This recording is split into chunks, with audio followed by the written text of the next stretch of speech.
Hello everyone, and welcome to the latest Work Foundation event looking at the changing state of the UK labour market, where today we're going to be looking at the latest data from the ONS published this morning and asking how the UK compares internationally. Are the kinds of trends and challenges that we're seeing here replicated elsewhere, or are there ways in which the UK is an outlier? My name is Ben Harrison and I'm Director at the Work Foundation. We're a policy think tank which is part of Lancaster University. We're committed to supporting everyone to access well-paid, secure employment, and our current work programme is particularly focused on job insecurity, especially for those who face structural disadvantage within the labour market. Our other big priority at the moment is the interrelationship between health and work, something which I'm sure we're going to come on to in the conversation today. Just to let you all know that we're recording the conversation this afternoon, and if through the event you want to ask a question of our panellists, please do so through the questions function. I'm going to be keeping a track of that as we get into the wider discussion, and I can raise those points with our speakers. So here at the Work Foundation, we focused a lot through the pandemic and in the post-pandemic period on the challenges in the UK labour market, falling real wages, economic inactivity, and worker shortages among them. The OECD recently found that the UK has suffered the biggest decline in workforce participation of any G7 economy since the pandemic. And in this context, although the IMF has forecast that the UK economy will not suffer a recession in 2023, it has recommended that the government should look to alleviate sectoral and skilled labour shortages. Alongside this, economists have stated that inflation remains sticky and warned that the UK could face a recession in 2024. To help us discuss all of these issues and to try and put some of them into a global context, I'm delighted that we're going to be hearing from a fantastic panel of contributors today. Andrade, who's an economist at Bloomberg Economics, David Blanchflower, Professor of Economics at Dartmouth College, and Montserrat Gomendio, Visiting Professor at the Institute of Education at UCL.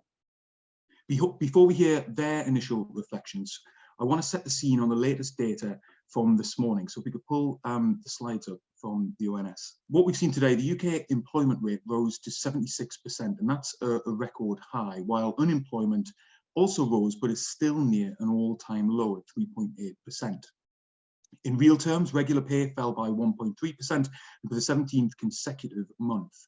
Pay growth is historically, though, very strong at 7.2%, February to April 2023, albeit, of course, we've got to remember the context of the cost of living crisis and high inflation that we're currently living through. Vacancies fell for the 11th consecutive month, but they do remain high. And economic inactivity has decreased by 0.4 percentage points on the quarter, down to 21%. But as we'll get into in the course of this conversation, those inactive because of long-term sickness increased to a record high of over 2.5 million. So I mentioned a strong employment rate, and this is just to put that into context with other G7 countries. And on the next slide, you can see analysis from our friends at the Learning and Work Institute highlighting the extent to which economic inactivity has risen in the UK between 2019 and 2022 compared to other countries. So that's some of the latest data to kind of frame the conversation that we want to have today. To get us going in more detail, then I'd now like to bring in Andrade from Bloomberg Economics to provide her perspective on the latest data, the UK labour market, and the broader economic picture as a whole. Over to you, Anna. Hi, Ben. Hi, everyone, and thanks for the introduction, Ben. So out of today's labor market, I think there's two questions that are worth asking. And maybe throughout my intervention, I'll tend to focus a bit more on the Bank of England just because of the type of work we do at Bloomberg Economics. So today's jobs market data showed wage growth in the economy, especially in the private sector, running uncomfortably high. So one question that kind of arises from that data is whether the UK wage problem is bigger than the euro area and the US. I would argue it is, and mostly because the UK inflation problem is bigger than in those two economies. And that's essentially because it's experiencing the worst of both problems, of the worst of both worlds. Essentially, it's dealing with the energy price shock that affected the euro area. And at the same time, it's dealing with a tight labor market like the US that's kind of also pushing up on wage pressures. Will this be solved on its own? It could be that, you know, the kind of increase in wage growth is just a cost push shock that fades on its own as inflation fades and as the labor market cools a bit. But the risk here is that the Bank of England doesn't think that will happen and thinks that there's been kind of a change in inflation psychology, or that there's some kind of persistent that it needs to react to. And these different two scenarios have different implications for the economy. The second question that I think it's relevant out of today's labor market data is we've seen the participation recovering back to, you know, pre-pandemic levels. Does this mean that the UK labor market challenges are over? I would say not. It's a bit hard to assess what should be the prevailing participation rate in the economy right now. But if we take the participation rate in the run-up to the pandemic and we control for population growth, that still shows that, you know, there's around 200,000 workers missing in the UK. The UK isn't alone here. The US faces a similar issue, while the euro area hasn't experienced this sort of shortfall. Now, why should we care about labor supply? In our models, labor and employment has contributed to 30% of the growth in potential output in the decade to the running up to the pandemic. And our forecasts show that over the next decade, labor will only contribute 11%. And that essentially implies that there will be a deceleration in the potential growth of output and of the economy. And that, of course, just means less prosperity for everyone. So that's something we should definitely care about. And I'll stop here. Thank you, Anna. That's really helpful. If you can mute yourself and turn your camera off for now, that would be great. And we'll certainly get into some more of those issues as we get into the wider conversation. I'm now going to bring in Professor David Blanchflower for his initial reflections on what we've seen today. Over to you, David. So obviously, I was on the MPC, and I think a great deal of, and as a rate setter, and a great deal of what we're talking about today is relevant to the Bank of England. But let's just do a few things. The first is the parlous state of British labour statistics. So we started out talking about what had happened in the labour market, but it's the only country in the world where you can actually get a complete confusion. If you look at the numbers we just looked at, which is that you produce 3 months on 3 months. If you do that, the unemployment rate went from 3.8 to 3.9. But if you use it as every other advanced country in the world does, and they produce it for a single month, it actually fell from 4.0 to 3.9. So the first thing is it's unclear why the UK has to be different to everywhere else and give you a 3-month rolling average. So people understand we get a February to April. The question is, do you compare it to January to March, or do you compare it to November to January? So that's a really big confusion. Second thing, so the US and the UK, there's lots of things in common. The commonality is that the unemployment rates are low in both. And the reality is that the unemployment rate is irrelevant essentially now to understand what's happening in the labor market. The reason is it understates the level of slack. The unemployment rate no longer enters into wage equations. So we can just ignore that. The big deal today is that the variable that matters in the UK and in the US, but there's another one matters in the US. The variable that matters is the underemployment rate, because that is what enters wage equation. That went up on the month. It enters wage equations in the United States too. I have a new paper in Economist showing exactly that. The big thing in the US is that the non-employment rate, which is about 4 or so percentage points below where it was in 2000, that enters into wage equations. It's probable that now we'll start to see this is the same thing occurring in the UK. A couple of things to backstop this. Both in the US and the UK, a big deal, I think others are going to talk about this, a big deal is the proportion of people who have long-term sickness. We've seen numbers, I think we were reporting in the UK of 2.5 million. I have a new paper which actually calculates the proportion of people in the US that have long COVID. The number is about 7% of US adults report at the time of interview that they have long COVID. So that impacts a lot of what's going on in the labor market. But I would argue that the backdrop to all of this relates to wages and other things is basically the inflation rate. So what we got in the last 10 minutes just before we came on was the latest data for the US on inflation, which I thought would drop by 0.7, actually dropped by 0.9 from 5 to 4.1. And it's going to drop by even more next month. And the bottom line through all of this is, why is the UK so different? What should the UK's reaction be? Well, there's one simple answer. There's nothing really in the labor market or anything else that you can really see that explains why UK inflation is so high. It's because of one thing, and it's because of Brexit. And that means that actually the ability of the Bank of England to do anything about it is extremely limited. It's raised rates by 500 basis points, and it's managed to get inflation down by 1. So to get it down to 2, it's probably going to have to raise rates to 25% or so, because it's had no effect whatsoever. What it has to do is to do something about Brexit. So basically what we have today is a discussion that has to really focus on the Bank of England. It can't really do much of anything because it's stuck with this problem. It's hard to see anything else in common that can explain this. So my story is, this is about a uniquely British experience. We're now seeing the harsh effects of Brexit, and many of us warned what was going to happen, and it's now happening. Thank you, David. That's a pretty stark assessment, and certainly one that we're going to get into in more detail. But before we do, I'm going to bring in Montserrat to give her reflections as well, and then we'll get into the wider conversation. Over to you, Montserrat.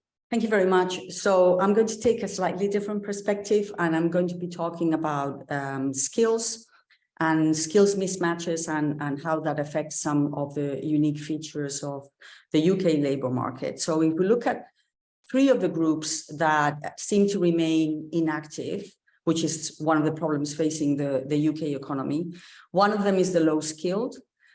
These people have been the hardest hit in terms of unemployment, and also have seen the largest increases in activity.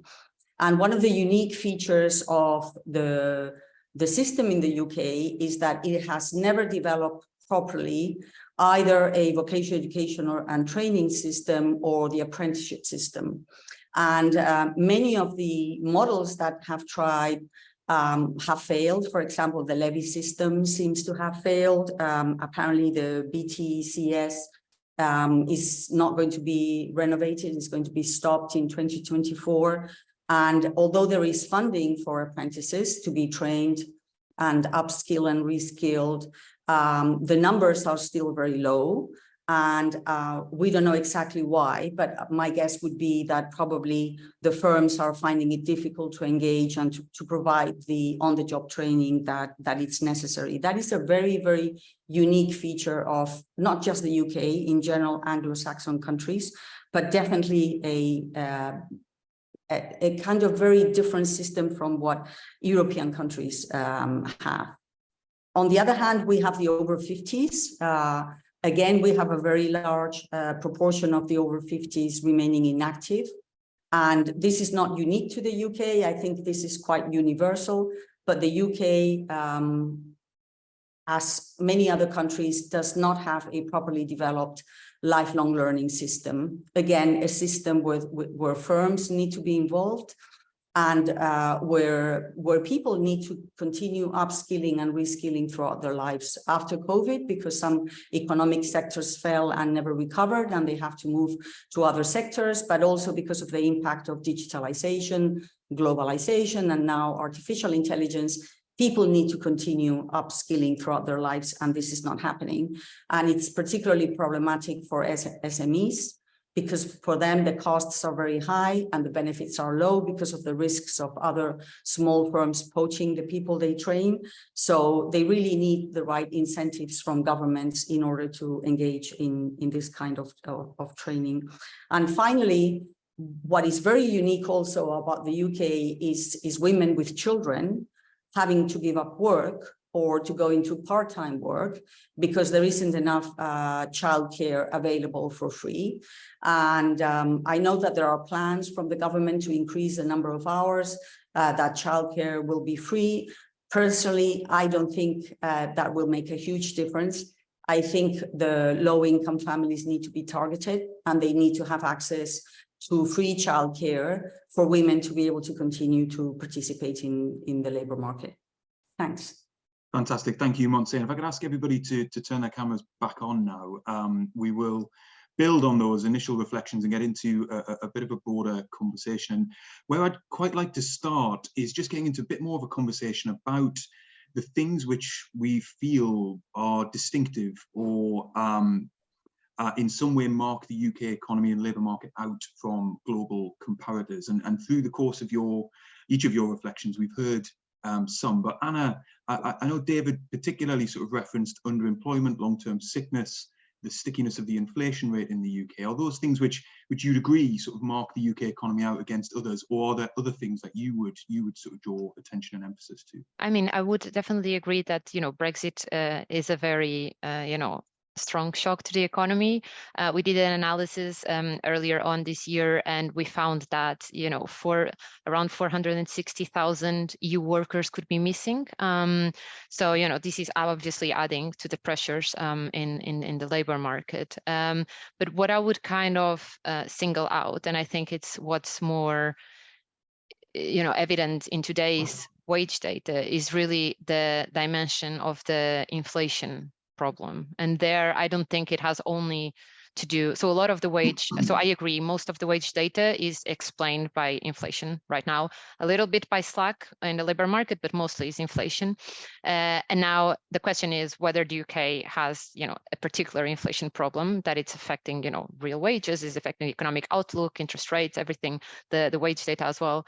And I would say it does, in the sense that it, as I said in my introduction at the beginning, it's experiencing the worst of both worlds. So back in 2021, it got the inflation shock from global supply bottlenecks. So we saw core goods increasing and core goods inflation increasing.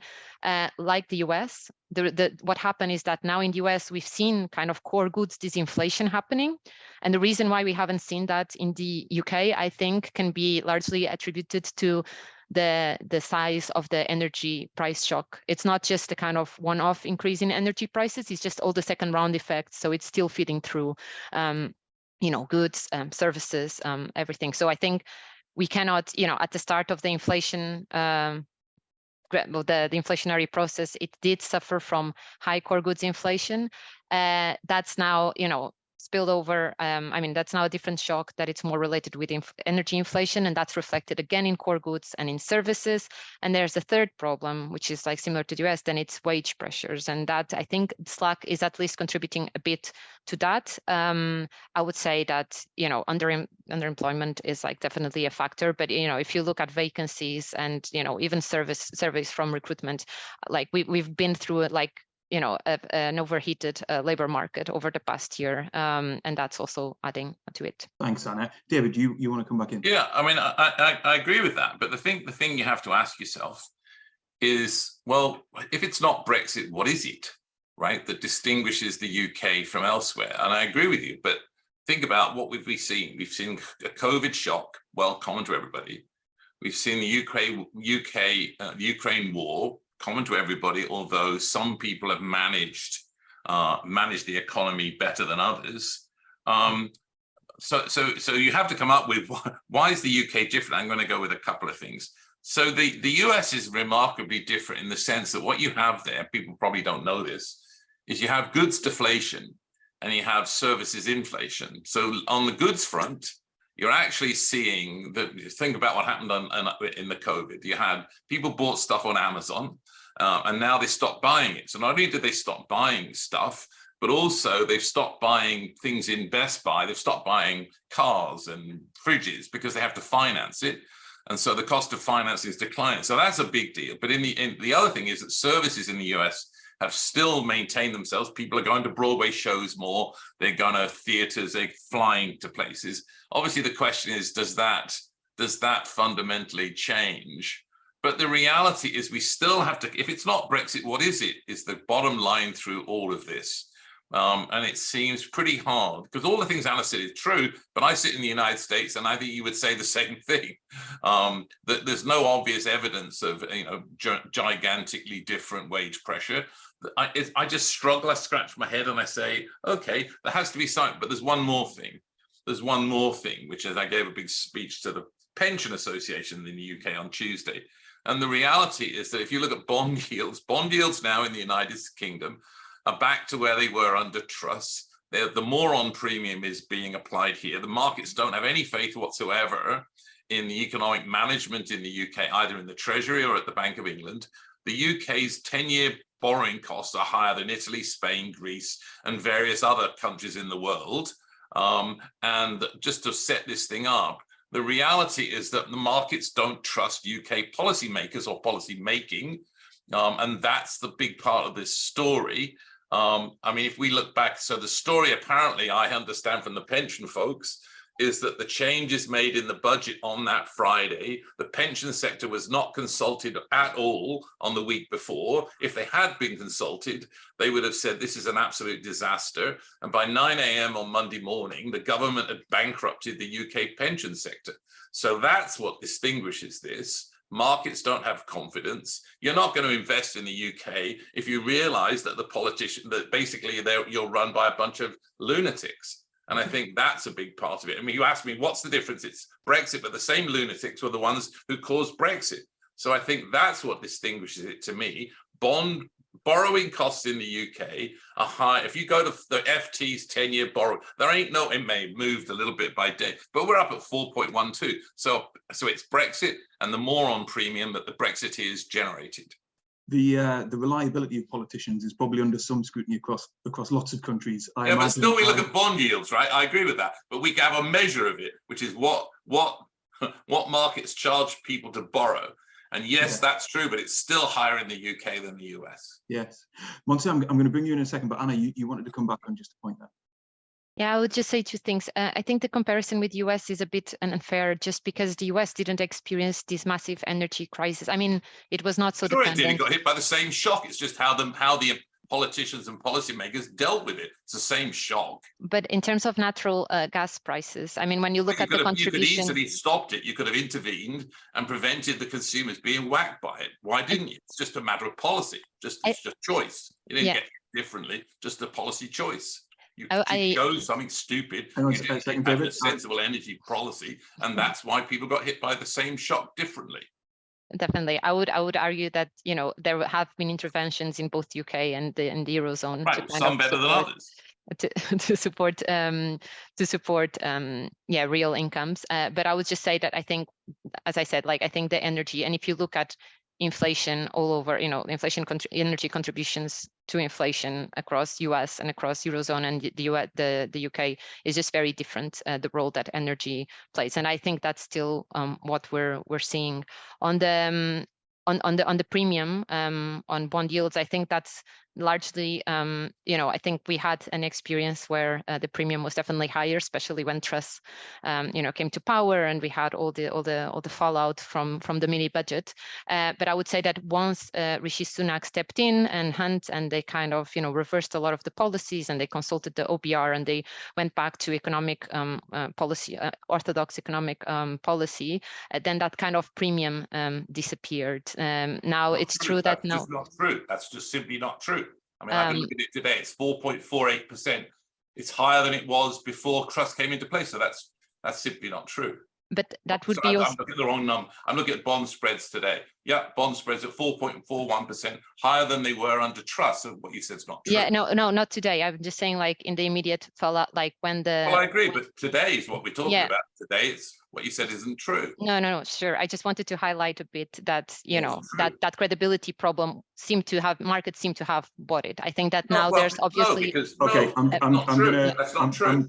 I'm going to move the conversation on. That's not true. Because we've got lots of other bits to cover, but clearly we've sort of unpacked some of those elements between Anna and David. Montserrat, I wanted to come to you as well, because you raised the sort of issue around skills policy, and it seems to me, having worked in and around this space in local economic development for the last 10 years, the UK has had a sort of string of skills initiatives and a sort of general recognition that all is not well in the adult learning space here in the UK, and yet we haven't seemingly made the kind of traction or progress that you would hope for, given the sort of notional, at least, policy attention that it's been given. Do you have a sense of why that is, and where we might look to across other parts of the world to see it done better? So, as I said, I think the fact that adult learning is not properly developed is quite universal, but it's also true that that many countries had options that already in place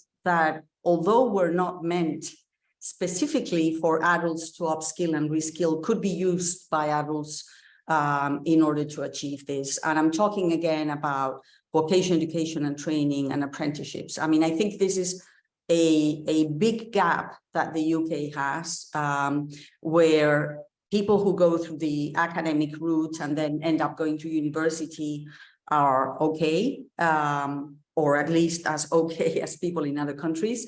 But the fact that it never developed properly vocational education and training or apprenticeships, and the reason why I keep them separate is that there are two models internationally. Vocational education and training is part of the education system, and although it does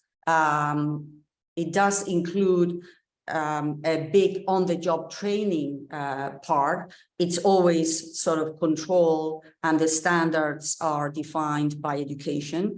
In the apprenticeship system in countries like Germany and Austria, what you have is the employers being in control of the system. So they are the ones who define what needs to be learned, what the standards are for the different sectors, and so on. In the UK, in Europe, you have one or the other. They may be more or less effective, but it really is very rare to find a country like the UK where you have neither. And the problem here is that when adults, I think it's fair to say, for the first time in history, found that the need to upskill and reskill was really pressing because, you know, part of the jobs were being automated or the jobs were disappearing. They needed to move to another job. If you had an apprenticeship system, I've had this experience in Spain as Secretary of State for Education when I went to the centers which had developed the dual vocational education and system model that we had developed as part of an education reform. I discovered, and it was a wonderful surprise, that it wasn't just 18-year-olds choosing that kind of dual vet, but in Spain, it was very often the over 30s, the over 40s, even the over 50s, using dual vocational and training to upskill and reskill, because it's not, I don't think it's realistic to think that these people are going to get another kind of training, which is not very practical. And this is particularly the case for very low-skilled adults. Low-skilled adults find it very difficult to be motivated in order to engage in any form of training. I guess because their experience with the education system wasn't good, or because they don't understand the returns that they might get. But the fact is that it's very difficult to engage low-skilled adults in any form of training. The only way to get them engaged is very practical training on the firm. And then for this, whether you choose the apprenticeship system or whether you choose vocational education and training, you always need to engage firms so that they do that very important part, which is the on-the-job training. That's where people get the skills that are really demanded by the labor market. And this, normally it's not taught properly at vocational education and training schools or any other context that has been tried out. So what is very unique is that in the UK, you have you have a few apprenticeships, but very, very underdeveloped. And apparently the Department of Education is returning part of the funding that was assigned to this. So the fact is that it's not reaching the target by a huge margin. So either people don't find it useful, or people don't have enough information about it. For whatever reason, this scheme doesn't seem to be working properly, or at least not to the extent that it was expected.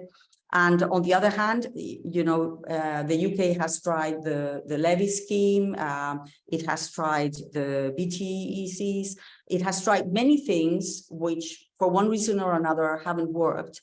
And what I don't understand very well is because in most other countries, there are properly developed apprenticeship systems or vocational education systems, or this dual vet system that I was referring to.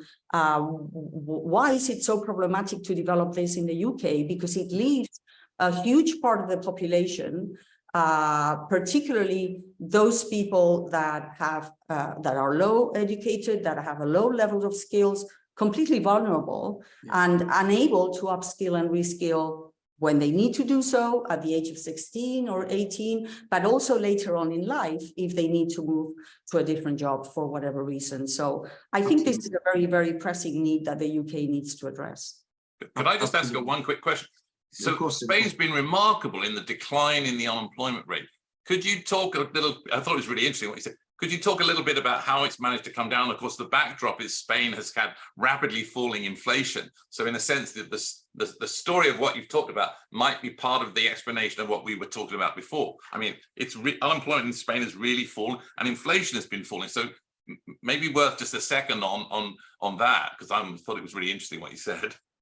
Yeah, I'm really glad that you asked that question. So when I joined government in 2012, we were at the peak of the financial crisis. And unemployment, and in particular youth unemployment, has been an endemic problem in Spain forever. But at that time, youth unemployment was over 50%. So I'm talking terrible, terrible figures. And part of the reason, which is not a problem in the UK, but it is a problem in Spain, is that we had really, really high rates of early school leaving, dropouts. It was over 30%. So obviously, these young people are leaving school without the basic skills. But before the financial crisis, they could get jobs in the construction sector, for example. After the financial crisis, that was no longer the case. And this is why youth unemployment skyrocketed. Now, what we did as part of the education reform was first develop this dual vet that I mentioned, where on-the-job training is the most important part of it, but also reform our traditional vet system, which was very old-fashioned. You know, the typical problem with sort of old-fashioned vet systems, which is that it was only targeting low-performing students who aspired only to get low-skilled manual jobs, etc. So we changed all of that. We included modules for jobs that were middle-skilled, a few that were high-skilled. We opened it up to students of all levels of performance.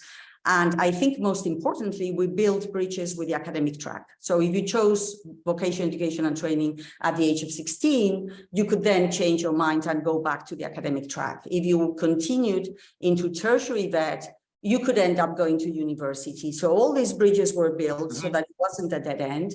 And since 2010 up to now, we have increased the number of students enrolled in vet by 100%.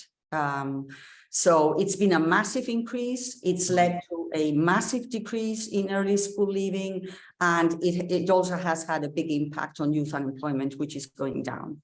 Having said this, our levels of unemployment are still much higher than in the UK. So it is a success story, but our levels of unemployment are still very high. So we still have a lot of work to do. Thanks, Montse. That's really interesting and lots to draw on there. Absolutely. We've had a couple of questions from people watching the webinar. Anna, I'll come to you first. One is around the extent to which the UK has a particular problem with leadership and management capability, particularly amongst small firms, and that holds back performance essentially and contributes to poor productivity. Is there evidence, strong evidence around that being a kind of major factor, and how should we be seeking to address it? So, I mean, what I could say on that is that the UK has a productivity problem. Productivity growth has been slowing down materially since the global financial crisis. And there's two essential reasons for that. The one is that at the frontier firms, there's been a slowdown in productivity at the frontier firms, but there's also the gap between the frontiers and the rest of the firms has also kind of widened. So, you know, like it's also the leading firms are experiencing a decline in slowdown in productivity growth, but it's also that there's the rest of the other firms that it's also not able. And I think solving that is actually, you know, one thing that, you know, the government should focus on, because productivity it really helps explaining, you know, the slowdown in potential growth. We see potential growth slowing down over the next decade to 1.2%. So I would say, I mean, as I said at the start of my intervention, labor supply is an issue. partly, I would say it's more due to structural factors rather than the kind of, challenges that we're facing now related to, long-term sickness and other reasons. But I would say that productivity is also something that they need to focus on more. And I would say that productivity comes with investment. I just think like a beneficial thing for the economy. What you see is that investment is very closely related to uncertainty. And what you've seen since Brexit, it's really like a pickup in uncertainty. And it came Brexit, and then it came the pandemic, and then the energy source. So it's been a series of shocks. Now there seems to be, like, based on the survey by the Bank of England, it does seem to be that uncertainty is kind of, falling. And I just think, the government's steps just to provide a stable relationship with the EU, for instance, is an important step. And the more stability the government can provide in terms of for investment, because that's, interest rates matter and tax incentives matter, but stability also matters. And I think that's kind of a first major step that will be beneficial across across firms. David, just to bring you in on that, but I was also pondering, just in terms of the first part of our conversation, I suppose one element that may mark the economy out, and be interested to get your thoughts on this, the UK economy out, is the sort of period of austerity that we've had in terms of public service investment in leading up to the pandemic, and the extent to which some of our institutions like the NHS, for example, have been able to be resilient to some of the shocks Absolutely. From the pandemic.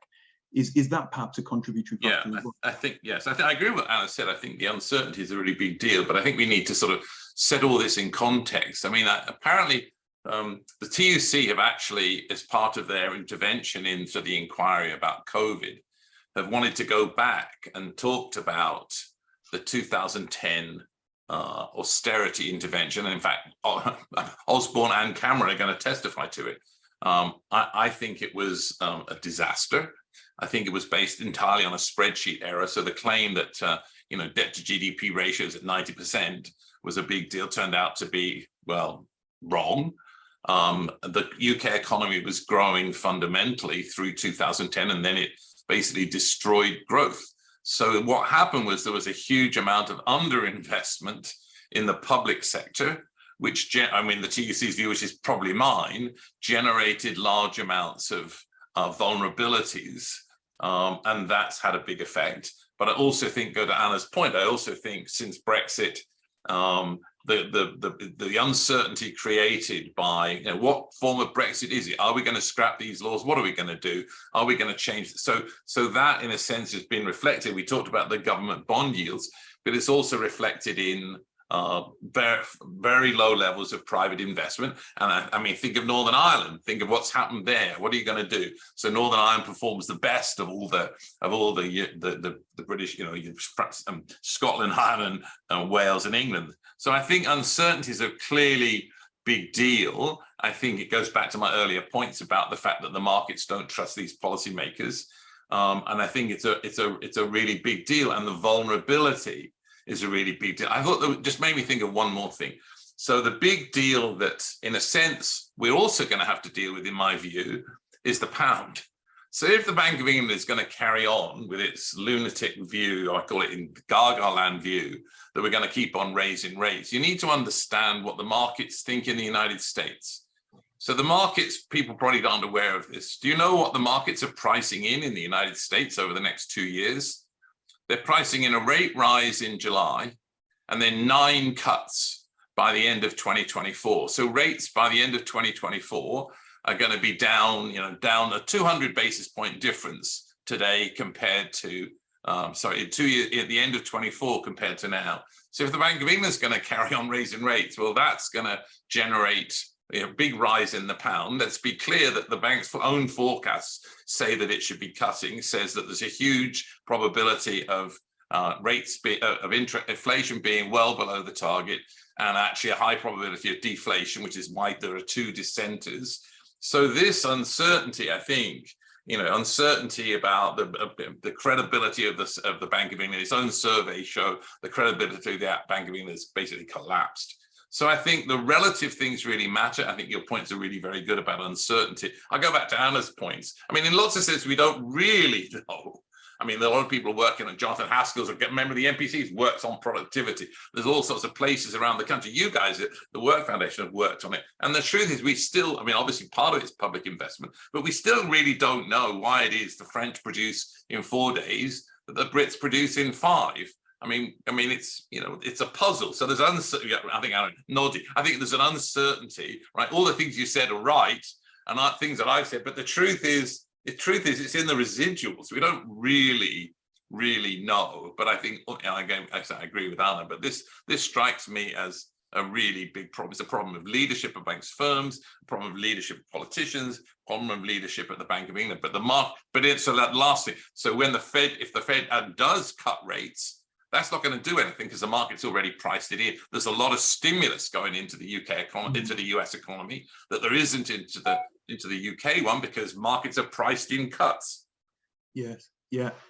Thanks, David. We've got a couple of questions, Montse, regarding some of your remarks on skills, and I just want to. You may not be able to speak specifically to the UK context, but it's an interesting one here around the kind of cultural view of different kinds of upskilling that can be done, and the extent to which apprenticeships here in the UK are sort of viewed with a degree of snobbery, essentially, and that they're not sort of prioritised and promoted in the way that they could be if that wasn't the case. Is that something which you sort of see in other country contexts as well?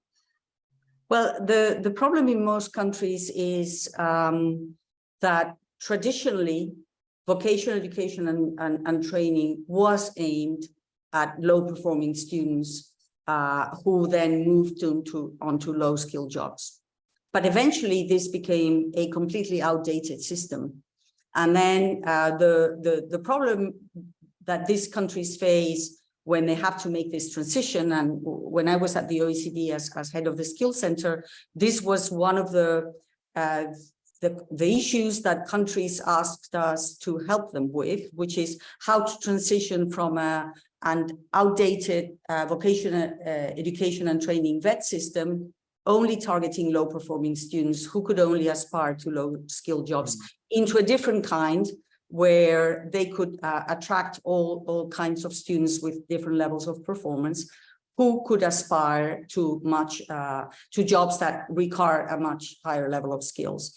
And one of the problems in transitioning that path is the low prestige of VET, because it has been outdated for some time. Then many families don't want their children to go to what is regarded basically as a dead end, something that only leads to a low-skill job and doesn't allow them to go to university later on, and so on. And also in many countries, there's been this idea that just by increasing access to university, the problem would be solved. But I think that the outcomes in most countries show us that even if you increase access to university very quickly, as has happened in the UK, as has happened in my own country, in Spain, that doesn't solve the problem. It leads to different kinds of problems, which, by the way, UK and Spain share, which is overqualification, where you get university graduates accepting jobs that don't require a university degree.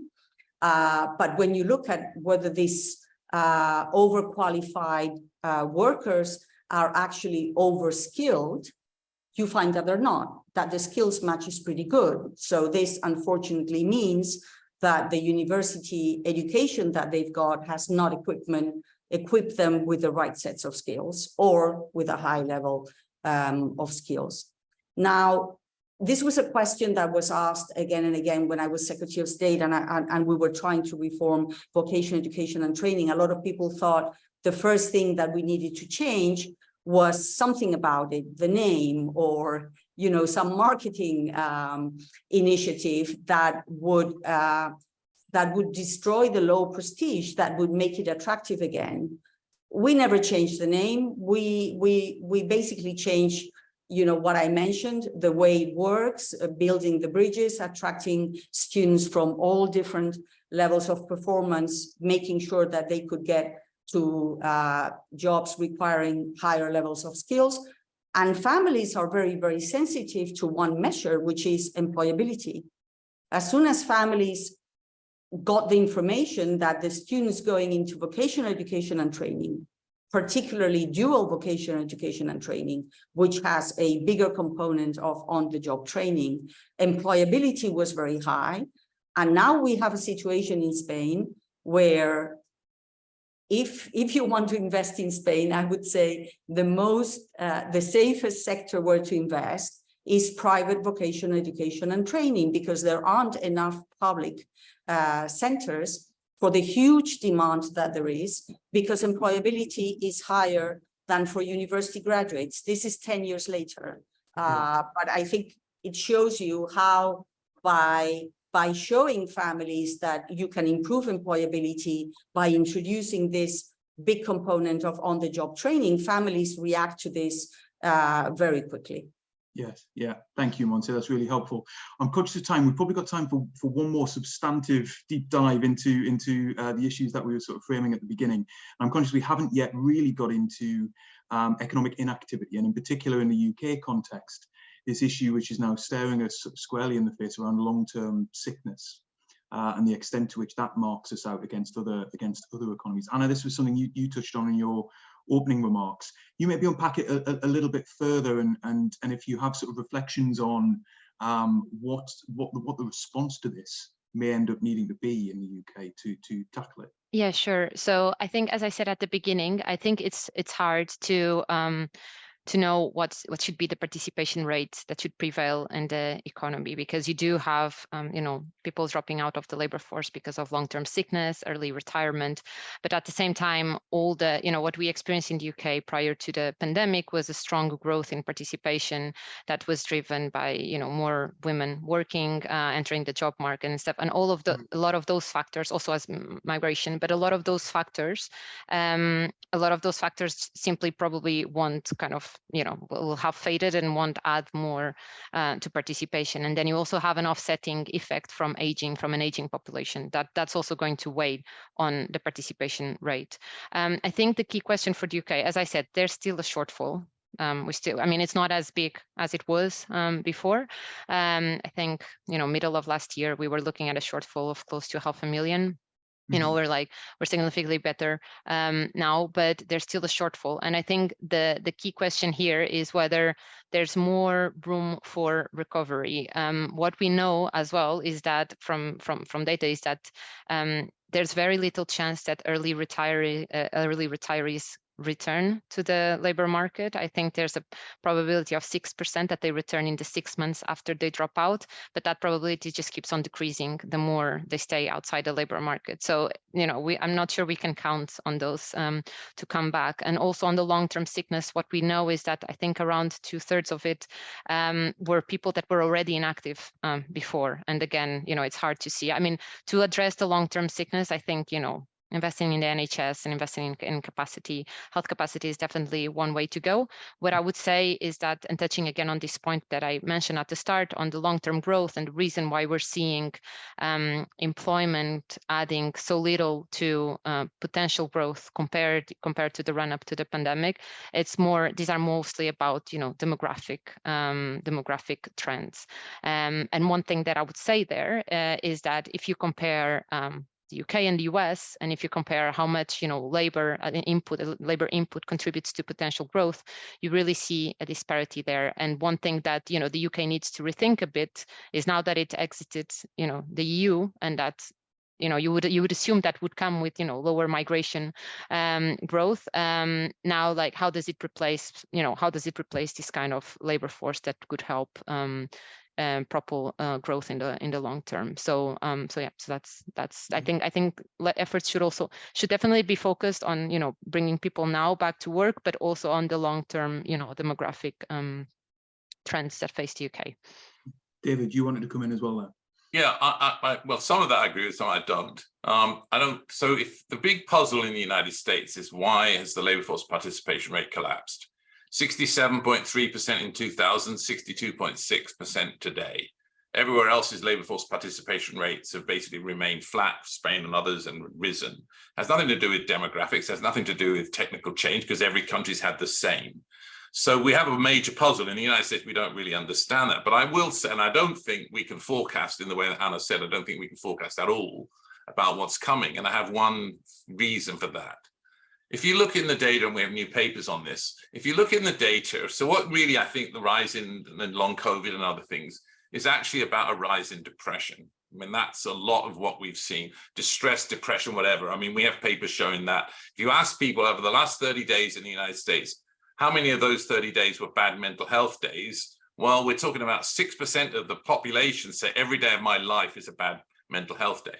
But there is evidence, I think, to be more supportive than what Anna said. So here's the story. In the United States, if you ask people, have you ever had basically long COVID? 14% of people say they've had it. But if you ask how many's got it today, the answer is half of that. So it goes away, right? So obviously the question is, to what extent is this thing going to go away? We can't predict, we don't know, but that's a surprise to everybody. Think about chronic fatigue syndrome, ME. The thing we know about that is it doesn't go away. So that's obviously the first thing. And we've seen shocks, for example, think about, so the COVID shock in the United States and the UK actually disproportionately hit the young.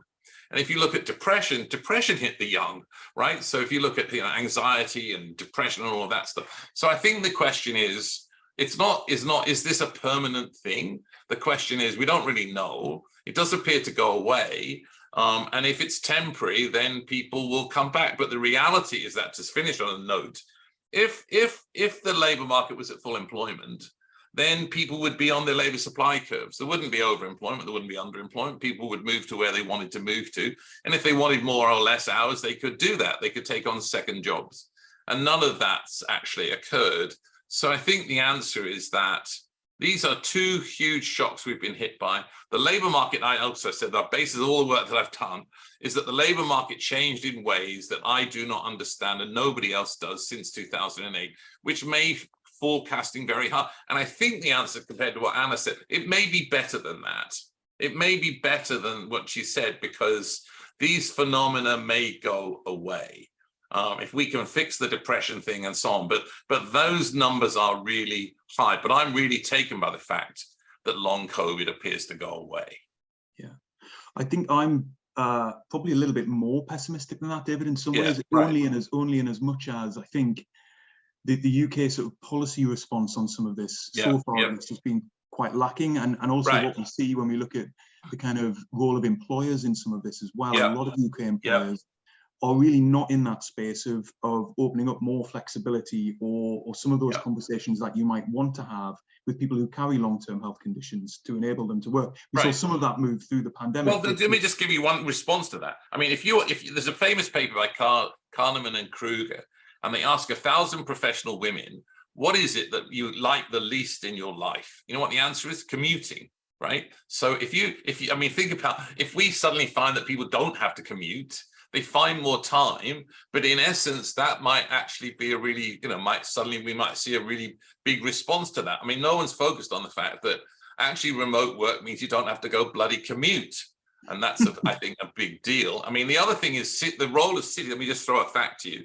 US cities are now in rapid decline. If you just take pings of phones, if you look at pings of phones in the inner cities, in San Francisco, it's 31% what it was prior. In New York, it's about 50%, and office occupancy is about 50%. So that whole inner city thing looks bad, but it may cause a complete rebalancing, but in the end, it may generate a rise in people's well-being. If the women don't have to commute, that gives them more time to just, do whatever they wanted to do. So I think there's something to that. Yes. Montserrat, do you want to come in on these issues? I mean, you mentioned the kind of issue, particularly when we're thinking about women in the labour market and kind of childcare interventions here in the UK. And I suppose just in relation to skills, I suppose one of the problems in a UK context that we have around inactivity is that a lot of these people won't be in contact with, say, the universal credit system or other bits of government, which makes them harder to reach, I suppose, in terms of designing interventions to support people back into the labour market, of which potentially skills interventions could be one. But do you have more broad reflections on the sort of inactivity question in the UK? Yeah. If you don't mind, I would just like to throw a question, because honestly, it's a field that it's not my field, so I don't know well. But when we talk about the issue with long-term sickness being a big part of the inactivity problem in the UK and the US. I wonder to what extent is this considered a problem in other countries? For example, in my own country, in Spain, there isn't any debate about long-term COVID. It could be that we're not able to measure it, or it could be that it's not just long-term COVID, that it's other sicknesses that because of I'm talking about the UK now, the backlog in the NHS, now there are delays in diagnosis and delays in treatments and so on. And therefore, it's not just long COVID, but rather a much larger part of the population, which is affected because they can't get the diagnosis on time, or they can't get the treatment on time. And then it's more an issue about to what extent different health systems were able to cope with a huge shock that COVID brought, than with whether some populations are more susceptible to long-term COVID. This is just, I respond to that. I mean, in some sense, you might think what we've seen is a revaluing of the value of work against leisure, right? Yeah, so some people think their jobs were horrible, so that's meant the value of leisure was higher. So I mean, in some sense, I think we've seen that globally. We've revalued work against leisure, and obviously a question we don't know, is that permanent or is that temporary, right? In the future, in Spain, whatever, suddenly if things change, people may say, okay, now after all the chaos, now I'll revalue it back again, and I've decided that being inactive is not what I want to do. So we revalued work against leisure. The question is, right, I think that's global, but the question is that permanent or is that temporary? And we don't know the answer to that. Yeah. Honestly, I agree. I'm sorry, please. But there's only a small part of the population that can afford to do that to the extent that they become inactive. And the rest may reevaluate, but not be able to afford doing much about it. I think in a UK context, Montse, that to your question around, is it the sort of preparedness of the NHS, I'm not sure we quite know yet, or whether there are other factors around the intensification of work and the kind of changes of roles, or whether these are people who have been in work managing a long-term health condition, then fell out through the pandemic and are now finding it very difficult to get back in ultimately. I am, though, unfortunately conscious of time. We've only got 2 minutes left, and we could talk about these issues for a lot longer. And I wanted to ask each of you a final closing question for the discussion, which is, what's the one big lesson, do you think, given the context that we've talked about today, that the UK can learn from international comparisons to try and secure a decade where the economy returns to growth and we see rising living standards? Anna, I'll come to you, and if you can keep your answer to sort of 30 seconds, that would be great. Yeah, sure. I'll just be very brief and talk about the long term. When I look at both our long-term forecasts for the US and the UK, what do I see? I see two big divergent trends, one in the growth of labor supply and the second in the investment growth. So the labor supply, I think, the US labor supply will grow a lot thanks to migration. And I think now the UK needs to rethink how it's going to, stimulate that. And then also like an equally important focus should be put on investment, just because the trends there are kind of very different. And as we said, stability and, maybe tax incentives. We did the capital allowance now, but maybe making it permanent. So, like a lot of focus should be on stimulating those two, as that's what's ultimately drives, prosperity in the long term. Thanks, Anna. David, 30 seconds from you. It's a really bad idea to be outside a free trade area looking in. The thing to be is inside a free trade area looking out. Fantastic, very succinct. And Montse, the final word to you. Yeah, so countries, when they have skills shortages or skills mismatch, they have two options, and they develop them to different extents. One of them is to develop skills within the country. There I see a huge gap in the UK with a lack of an apprenticeship system.